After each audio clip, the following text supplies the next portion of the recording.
gonna be. Give it up, it's gonna be alright.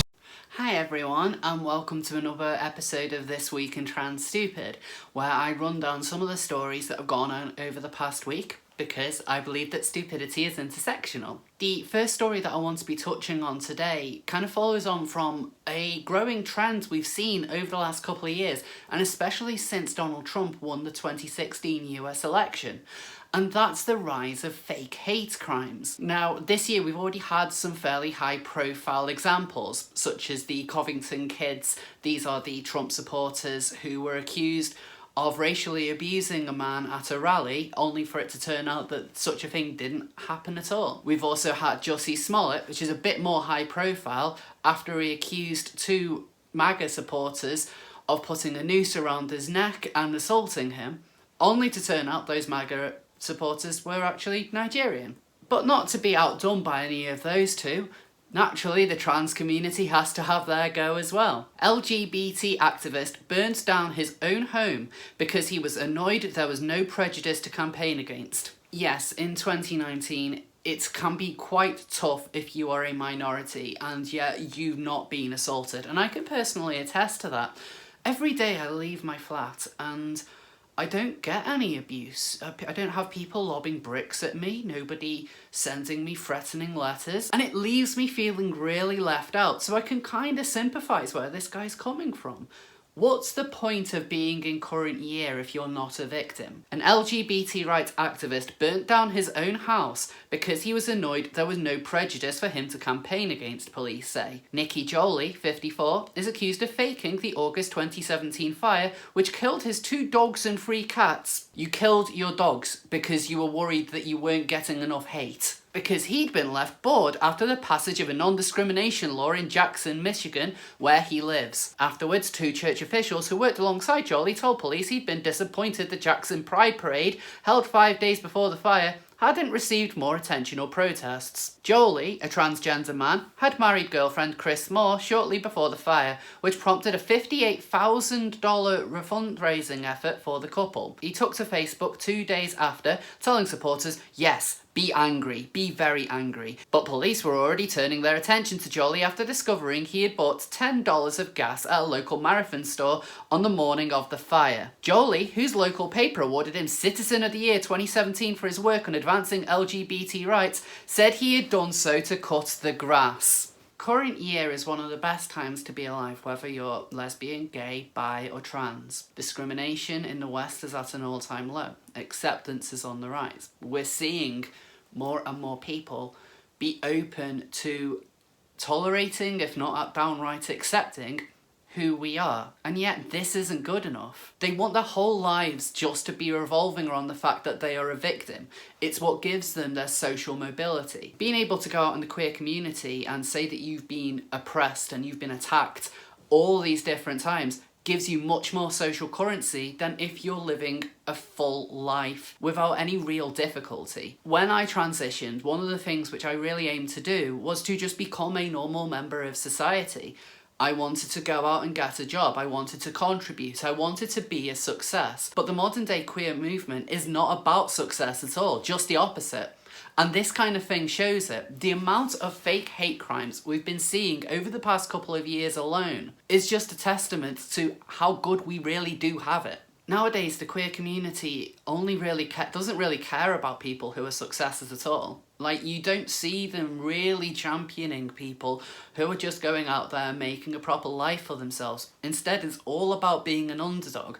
And as someone who's associated with the queer community in the past, I can fully attest to that. People in this community like to be victimised. They like to be able to point out all the various identities they have so they can turn around and say this is how hard their life is. Well, I'm not like that at all. I understand that maybe being transsexual is kind of maybe had an effect in some areas, but you know what? I just buttoned down with it and powered through. I don't get this whole idea of we have to be victims. And this isn't the only example. And Quillette editor Andy Go actually made a list of all the different fake hate crimes which have been reported since Trump was first elected. This includes churches being burnt down, fake assaults, even including a young child who was made to lie. this is getting to the point now when I hear about actual hate crimes, which I don't deny do happen, I sometimes now have to question them. These people think that they're starting a conversation, but they're not. The amount of stories I've seen which involve a gay waiter being given a receipt saying, "I'm not going to tip you, fag," only for it to turn out that they wrote it themselves, is becoming almost a meme at this point. And recently on Gay Star News, I saw that yet another person had been saying that she's a victim of homophobia because of this same method. The amount of times that this has been faked means I don't believe her at all. I think she's lying because all the other ones have. She could be telling the truth. There is a possibility of that and I don't deny it. But this is what happens when you fake hate. You stop people from believing. It's no longer a conversation and instead the onus is very much on you to prove that this happened, and from there we can then have the relevant conversations we need in society. I think this activist in question is someone who's particularly mentally ill. I think that if you're going to be so concerned about not being seen as a victim that you're willing to kill your dogs, and as someone who loves dogs and cats, I just find that completely repugnant. Yes, he needs some help, but he should also be punished.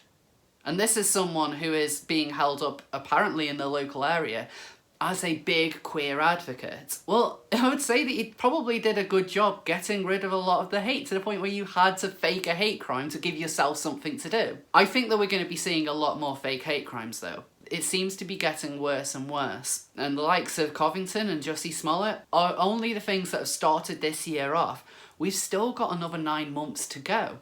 What other fake hate crimes are going to pop up in the meantime? And moving on, I now have a little bit of non-binary news. That's right, because the NBs have got to get in there too. As the Daily Mail reported that an NB has now transitioned to alien. And I, for one, am not surprised. I've come across a lot of NBs who identify as some of the strangest things. This includes planets, this includes feelings. Effectively, people who are confusing having a personality for what your gender is. And this is coming from people who are supposedly experts in gender. I am otherworldly, ex-transgender man, 33, who now identifies as an agender alien, reveals they've had their nipples and eyebrows removed to look less human. Jareth Nebula was born a woman but then transitioned to a man when they were 29 years old. The 33-year-old said they didn't feel comfortable as either gender, so when they learnt about the term agender, which translates to without gender, obviously, they applied this to themselves, and as a result they got rid of their nipples and their eyebrows. Neat. People should always be free to be able to modify their bodies in however they want, regardless of what your own opinions on these kinds of matters are. I have no problem with someone wanting to go ahead and do all this stuff. Doesn't mean I can't find it strange. According to the Mirror, Jareth, who identifies as agender and prefers to be referred to with the pronoun they, named himself after the character played by David Bowie in the 1986 musical fantasy Labyrinth. Explaining their transition journey, Jareth said, "After coming out as transgender and believing I had finally found myself, I realised I was wrong. I wasn't male or female, or even human. I don't think or feel like humans. I can't really explain it to others. I'm simply otherworldly. I didn't feel comfortable as either gender or even anything in between. I know I'm stuck in a human form and that's how I'm perceived by others, but to me, I'm an alien with no gender." Something which I find kind of interesting here is that Jareth is actually saying that they are not transgender at all, instead saying that they are an alien. And you know what, I actually have no problem with this at all, making an actual difference between someone like myself, who is biologically male, but has transitioned to become a woman, and someone who is biologically female and has transitioned to be an alien. There is a big difference between us. That should be obvious. Their family supported Jareth transitioning from female to male. That's nice and positive. However, they have not been accepting of his decision to become an alien. I mean, you're becoming an alien. Jareth said, "My family still see me as a trans man because they don't understand what agender or alien really means. I mean, alien can mean you're from outer space and you were born on Earth. I have online friends who support me, but offline is harder. Not everyone understands, but that's okay. I don't expect them to get it. I only want acceptance." I mean, if you want people to accept you, they kind of have to get it. I think what you really mean is tolerance. And again, that's something which I can understand. You should be free to be able to express yourself in however weird way that you want. I'm free to call you a weirdo, but you're free to do it yourself. I'll be happy to use they pronouns, but when you expect people to accept you as an alien, I'm afraid that's not going to happen. I'm a trans woman and I've had some difficulty getting a lot of people in my life to accept me for who I am. This is people who I grew up with, very close friends. But that's okay, I don't expect to be accepted. But at least I'm something that people have heard of before. If you're an alien, you've got to expect that might be a bit more difficult. This isn't really something which is newsworthy at all, but I have seen this trending in a few different areas. Lots of people out cheering them for being a powerful, queer, non-binary alien, and other people just taking the piss, really. But I do think it's interesting the way in which they're saying they're not necessarily transgender. And that's something which I can kind of respect.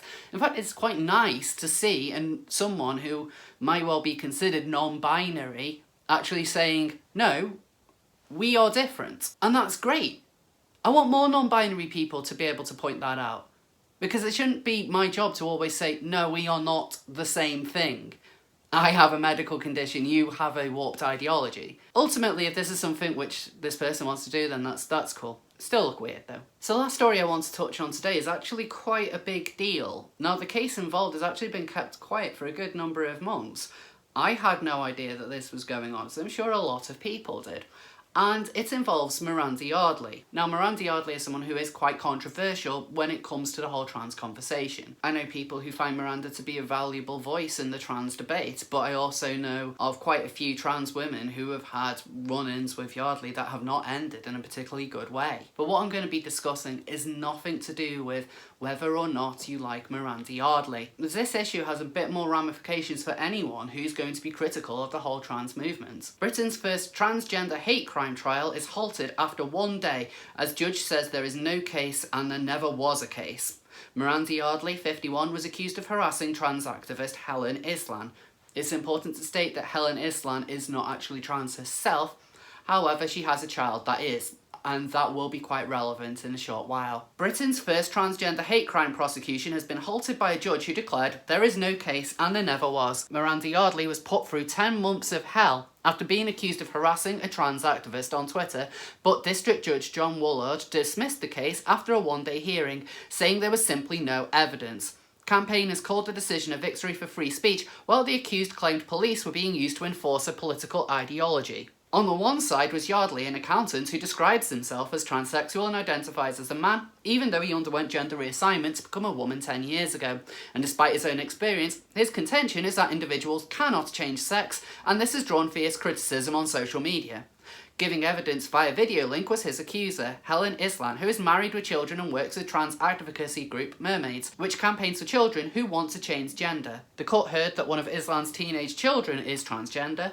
The spat began with a discussion joined by other Twitter users about self-ID, which allows people to be recognised as trans simply by declaring themselves male or female. But using a pseudonym, Miss Islan accused her opponents of spreading hysteria, and it was at this point the exchanges grew increasingly aggressive. In response, she was unmasked by Yardley, who tweeted a picture and a link to her real identity. The tweet also referenced her trans child, which Miss Islan argued effectively outed him. She said it led to them both being harassed, added that the point made her feel stressed and sick. Initially, Miss Islan's complaint was dealt with by West Yorkshire Police before being passed to colleagues in Essex, who decided it was a hate crime, but when the case reached the courts, the defence referred to pages of social media posts in which Miss Islan herself was regularly tweeting about her trans child, about him taking blockers, and that he had come out at school, and that a simple search on Google brought up Miss Islan's personal details, including a family photograph that she herself had posted. At one point during the hearing, Judge Woolard said, "Where is the evidence of taking into account the need for free speech? You were shown a course of conduct, and at the moment we have one tweet." It turns out all Miranda did was share publicly known information. Now this is very different to doxing someone. That does not appear to be the case, as he was only sharing well-known info. But what's particularly important is there's absolutely no evidence to support any kind of harassment on Yardley's part.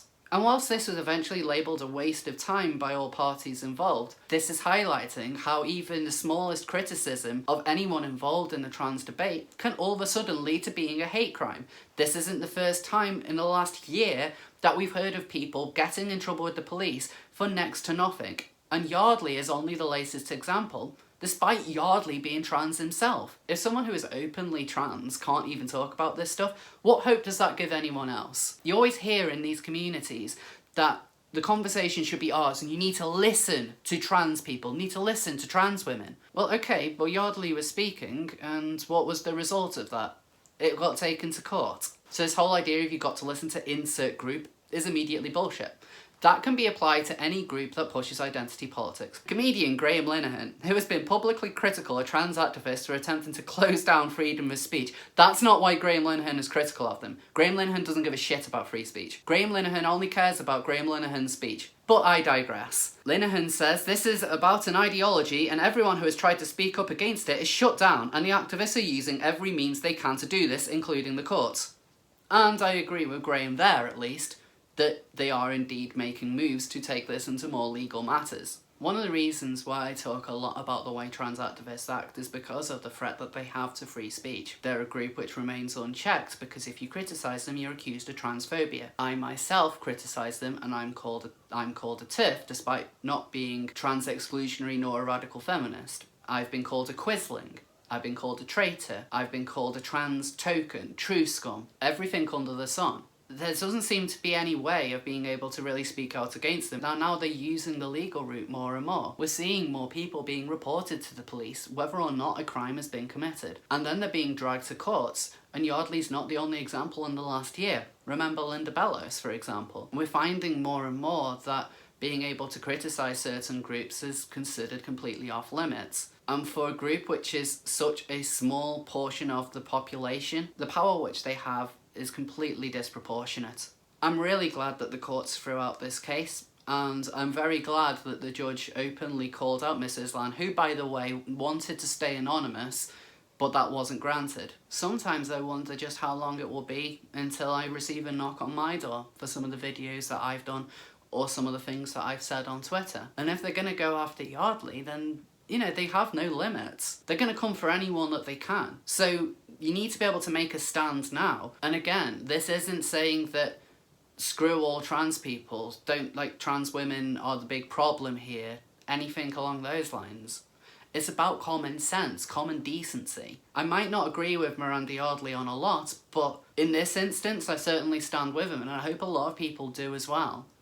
This should not be ignored. So what are your thoughts on the stories that I've covered this week? Is there anything in particular that you think I've missed out? Please let me know. Once again, thank you all for watching, and I'll see you all next time.